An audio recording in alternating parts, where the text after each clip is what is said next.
Well, at the start of every year, we ask a group of economic experts to make predictions about where key economic indicators will be at the end of the year. With the new financial year now well underway, we've gone back to our experts to see how their forecasts are faring. We start tonight with their calls on the stock market. Well, I'm pretty content with 5,300 at this stage. Earnings have been downgraded to about 1.5% for the next 12 months, and at the same time, I tend to think that valuations and the expected earnings in the industrial sector are quite high. They're expecting 9% earnings growth this year, an economy growing at 3%, and I just don't think we can deliver that margin expansion. So overall, I'm very content with 5,300. Since the beginning of March, we've seen the All Ords fall quite significantly to 5,500 points. This is predominantly due to the Greek liquidity crisis. However, going forward, the main issue will come from the earnings from the Australian resources sector. So our previous prediction of 6,100 may have been a little optimistic.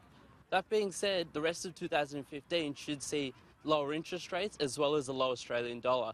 So I would expect that the All Ords should finish with a net gain at about 5,700 points. At the start of the year, I was basing my forecast on an amount of optimism based on both liquidity that's in the economy at the moment through lower interest rates that would help the share market grow, and also through the fundamentals of the share market itself through better business performance as the economy started to pick up a bit. We've certainly seen that liquidity factor in there, and the economy, whilst it's not growing wildly, is still growing at a reasonable pace. We're seeing business costs contained, and so that should underpin further growth throughout this year, and I'm quietly confident that that 6,000 will be achieved by the end of this year. Look, at the moment, I don't think I'm going to be right. Global uncertainty, especially in Greece and in the slowing down economy that is China, has dampened investor confidence, and this financial contagion is being felt in the ASX. Considering the worsening in our key fundamentals, including economic growth and unemployment, I would be a bit fearful if I was an investor. Taking all this into account, I'm going to revise my prediction down to 5,800 points, a drop of 150.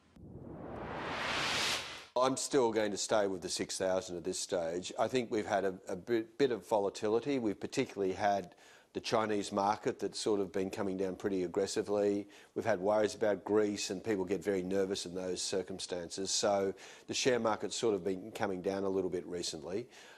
If I look at the fundamentals, I think the US economy is still fine. I think China is still okay. I don't really see a deterioration in the local economy. If anything, I think green shoots are actually improving.